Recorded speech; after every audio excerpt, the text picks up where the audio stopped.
我係雪姐。係啦，咁呢一位咧就係我媽咪啦。今日咧同我媽咪介紹一下我哋呢個大話嘅業主裝修進度係如何嘅。係啦，咁依家首先俾大家睇下啦，我哋退後先。係啦，咁我退後，咁我哋呢個入到門咧，呢個洗手間咧係冇改動嘅，仲有呢個交付標準啦，係啦。係啦，再入嚟咧，呢個係我哋101方嘅呢個橫廳4房，係啦。當時嘅呢個格局咧係有部牆啦，有個房間門啦。我哋業主咧就好似做翻我哋呢個示範單位啦，拆咗呢個牆，係啦，做翻一個多功能房啦，係啦。咁我哋呢個拆牆嘅費用大概係幾千蚊就 OK 噶啦，係啦。咁入到嚟咧，我媽咪介紹啫。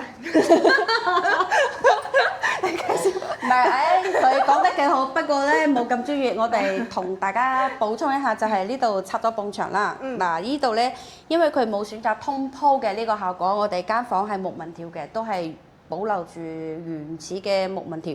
然之後我哋呢邊咧就係做咗一個門冚石嘅一個效果，咁樣就會弱化佢木紋條同埋一個瓷磚嘅一個流動。因為我哋呢個位置原本係一棟牆嚟嘅，依家我哋拆咗之後咧，我哋就補翻一條嗰個我哋叫門冚石。然之後原始嘅電位咧係喺牆嘅呢個側面，然之後我哋會改翻嚟呢個位。改完之後咧，呢間房我哋就全面做咗一次嘅油漆。係啦，睇咗少少嘅一棟牆，但係佢要用到水泥工啦、電工啦、水工啦，呢啲師傅都係要用到牆嘅，所以佢話幾千蚊，可能話哇我拆一棟牆要咁貴嘅，但係我哋要用到嘅師傅係每一個都要到位嘅，細節嘅，同翻我哋嘅示範單位一模一樣㗎啦，係啦。咁仲有我哋呢個業主做咗咩項目啊？依家咧業主咧佢做嘅項目會比較少，呢邊咧我哋就做咗窗簾啦，然之後咧一個陽台嘅蚊紗，係就係咁樣嘅，因為大話嘅呢個105方嘅呢個示範呢個單位啊，佢個陽台門啊好大嘅，所以我哋呢度咧就按照尺寸嚟做咗紗門係有長有大兩邊推嘅，係啦。熱天咧有蚊咧，所以就裝咗一個蚊紗門。驚有蚊啦，係啦，或者灰塵特別大啦，我哋就係做咗呢個紗門嘅。係，咁佢呢個都幾絲滑喎，呢個5金配件。再望一望個露台先好嗎？好。個露台啊，雪姐，我哋好似仲爭啲咩嘢未做到喎，啱唔啱啊？嗱，露台咧呢邊咧就仲係爭一個陽台櫃，因為我哋呢個單位咧仲未完全做好所有嘅嘢交付嘅。呢個陽台櫃咧我哋仲未做嘅，因為大話呢邊呢個陽台櫃個設計咧，到其時我哋呢度咧係唔係做台下盤嘅，我哋係做台上盤嘅。後期咧我哋大話咧仲會出其他嘅項目，你哋就會睇得到我介紹嘅一個台上盤同埋台下盤嘅有咩區別啦？係啦。咁啊係嗱，因為呢個景觀先咧，呢個業主佢嘅一個視野咧都係望得都係 OK 嘅。係望得到。呢度就對面係望到2期啦，話可以睇到依家2期都開緊工啦，係嘛？冇錯。咁其實啱先我哋上嚟到呢個1期嗰陣時咧，可以望到哇，你依家嘅1期入住率越嚟越高咯喎。係啊。自我哋業主收樓咧，呢一座咧一棟咧都已經好多業主入住啦，收樓先3-4日都已經入住咗㗎啦。佢哋買啲現成嘅家私啊，嗰啲直接剛需咯，比較急住做嘅，所以佢哋一收樓嗰陣時就買咗現成嘅家私，然之後佢哋就搬咗入嚟住啦。係啦，咁呢啲家私唔係，咁呢啲家電咧就係我哋大話發展商送俾業主嘅。當時嘅政策咧係送翻17件套嘅，咁全部就喺呢度㗎啦。跟住我哋仲有2台嘅空調咧，已經係安裝咗㗎啦。係啦，咁依家仲有做咗咩項目啊？依家咧，我哋就可以入翻嚟最後第3個廁和呢度咧，我哋係做咗一張榻榻米啦，因為呢個業主佢嘅呢個房係俾佢個仔仔瞓嘅，佢仔仔嘅要求就係床咧我啱夠瞓就得啦，然之後我呢個地方係留嚟做打遊戲機嘅。係啦，咁呢個空間都幾闊嘅，預留嘅空間。然之後呢邊咧呢張榻榻米咧，我哋做到係側邊就係拖出嚟就係一個大嘅櫃桶，就算你放嗰啲大稍微大件啲面膠都係完全冇問題。因為啱裝好嚇，有啲木碎灰塵呢啲係冇辦法避免嘅嚇。係，後期我哋仲要清潔。呢一邊咧就係我哋做咗一個上花門。係收納空間啦。收納空間係足有㗎啦。係。都好深下喎呢度。係啊。然之後，呢張牆咧，我哋呢個尺寸咧，啱好同呢個飄窗咧，我哋係有15公分左右。嗱，呢個榻榻米嘅長電咧，佢可以移到10到15公分都係冇問題嘅。係啦，形散花比較多啲。包括呢間房嘅窗簾都已經係安裝咗啦。然之後業主咧係裝咗呢個紗窗嘅。係。我哋喺閂窗嘅情況下，呢個紗窗嘅呢個小窗戶咧係落唔到落嚟嘅。我哋開咗窗之後咧。嗱，呢個紗窗就可以放落嚟，咁樣就可以防蚊嘅啦。係。我自己屋企都係咁樣設計。呢個護欄咧，後期會拆翻，然之後拆完之後咧，好多業主依家我哋喺呢個視頻出嗰陣時，我就同大家嘅業主講翻同一個問題，因為呢一個護欄咧，我哋當其時開發商做嗰陣時係入咗釘入牆嘅，所以要拆呢個護欄必須要就係要補翻呢幾個窿嘅。係，所以有業主如果係考慮拆護欄咧，就要考慮呢個位置係必須要補窿做翻油漆嘅啦。係啦。係冇錯，咁我哋呢個景觀咧都非常之靚咯，可以睇得到出邊嘅呢個山景。係啦，咁呢間房間咧就係我哋大話送俾業主嘅呢個空調啦。咁當時咧我係叫咗我嘅師傅啦，幫業主啦安裝翻啦，收翻我哋人工費就 O K 噶。大概呢個費用咧係200幾蚊就 O K。嗱，大家依家都睇到呢間房，我哋都係已經裝咗空調啦。前程咧業主都係比較信任我哋裝修同埋文鼎呢邊啦，所以佢哋全屋嗰啲家私啊、家電基本上咧都係交由俾我哋全權負責。嗱，今日我哋已經裝好櫃啦，可以裝空調啦，我哋就聯繫電器鋪嗰邊。不過咧，因為呢啲係開發商送嘅電器，安裝嗰陣時咧，佢會收取高空作業費啦，有啲人工費啦，或者係產生銅管唔夠長嘅呢啲費用，咁冇辦法，呢啲就係我哋會同師傅呢邊溝通好，然之後叫業主俾翻錢咁就得㗎啦。咁少少人工啦。係，咁呢啲係冇辦法㗎啦。係啦，咁基本上售後全程都係 M 跟翻㗎。係啊。M 就對接呢啲電話師傅方面咧就。售後問題都係全程我跟足㗎，係啦。咁我哋呢個主人間都係。同時做咗一個榻榻米啦，係啦。呢個叫榻榻米，亦都係叫做油壓牆。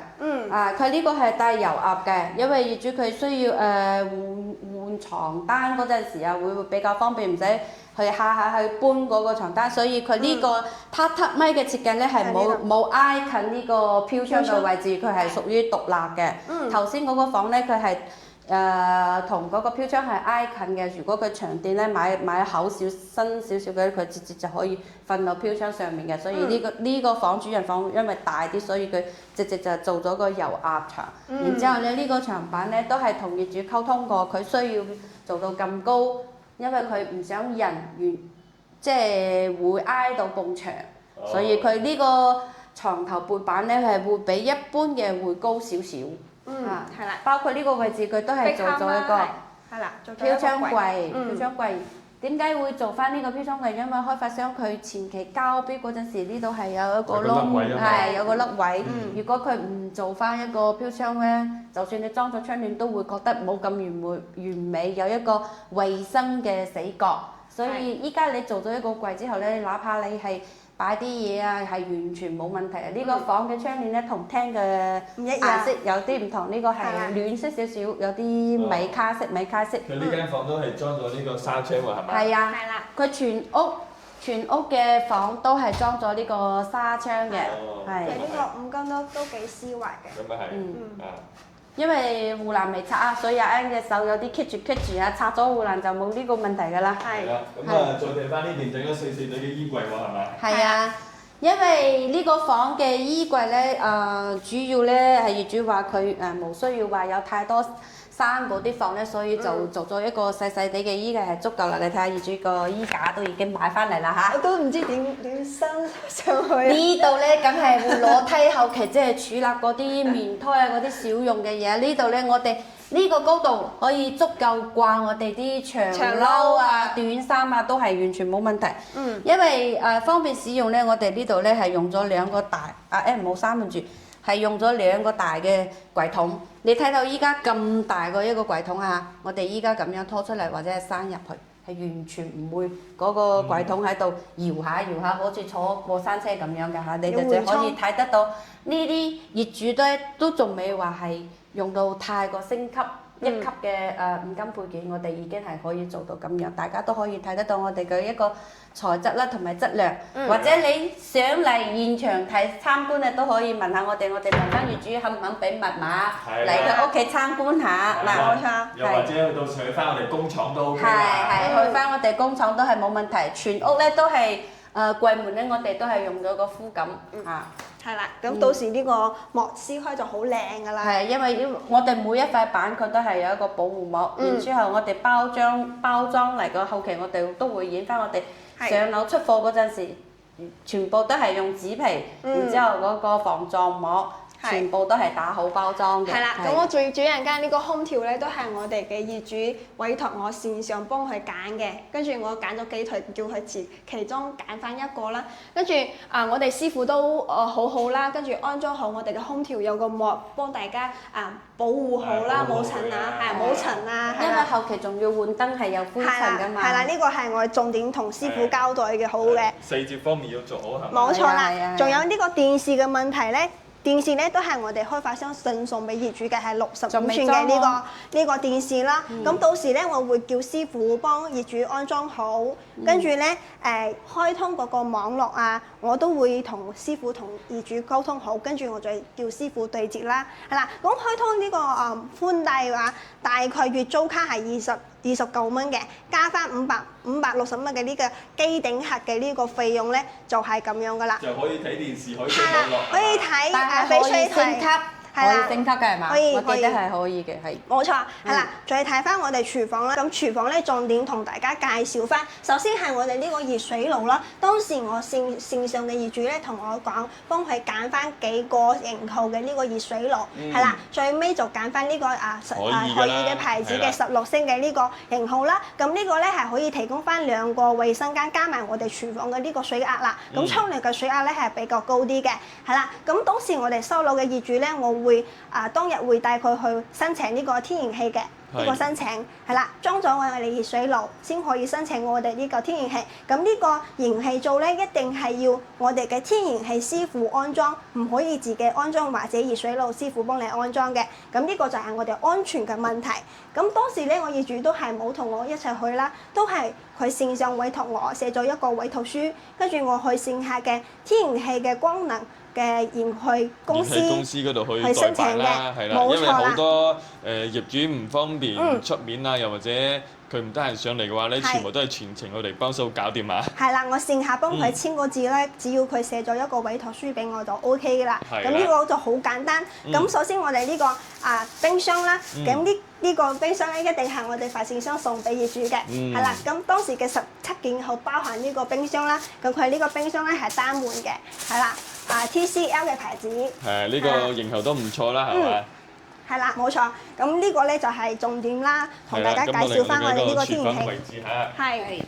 嗱，依家我哋呢一套房咧，101咧富源嘅咧，我哋基本上就係介紹到呢個位置啦。因為業主咧，佢可能考慮咧冇咁快入即係年紀冇咁快退休啦，即係考完過嚟住下啦，所以佢做嘅。項目都唔係好多，係啦，項目比較少。依家就係基本上就係爭換翻啲燈啊，然之後陽台櫃基本上就係完成嘅啦。我哋依家嚟分享呢個單位咧，即係各有各需求啦，就唔係話一定要係大嘅裝修先至可以揾翻我哋嘅。係啦，咁大家想睇翻我哋業主嘅裝修係如何咧？我哋都手頭上都有幾套嘅業主睇裝修，係啦，大家想睇都可以隨時可以聯繫我哋啦。咁我哋呢個明定咧都係我哋一條龍服務啦，就好似我哋嘅呢個家電啊、安裝啊，仲有我哋裝修啊，辦理我哋居住證啊、醫保啊、天然氣啊，都係我哋一條龍服務嘅。真係一條龍服務。係啦。有陣時你問我哋話，雪姐你哋真係幾犀利喎！冇辦法，依家就係咩啊？人哋搏偏苦。係啦，搏服務啦 ，VIP 服務啦，係啦。冇辦法啦，依家就係。我哋質量嘅保證啦，服務要做好啦，仲要幫咁多嘅粉絲朋友要揾更加好嘅樓啦，做更加好嘅裝修啦，即係希望大家入住之後咧都係有個幸福幸福快樂的家，人哋講嘅。冇錯啦。喺我哋惠州生活咧都係低消費嘅，所以對於我哋香港朋友咧係比較友好嘅。咁去翻我哋香港搭地鐵咧，60歲嘅呢個長者咧都係免費嘅。係啦，係啦，係啦。基本上咧，如果業主朋友咧、粉絲朋友咧，想買樓啦、想裝修啦，或者淨係想了解啊，辦咩居住證啊、醫保啊，都可以加我哋嘅微信，然之後諮詢或者係傾偈都得嘅。冇錯啦，所以揾到我哋明玲咧，大家可以放心，我哋都係一條龍服務嘅。係啦，咁我今期節目都介紹到差不多啦，咁我哋下期再見啦，拜拜。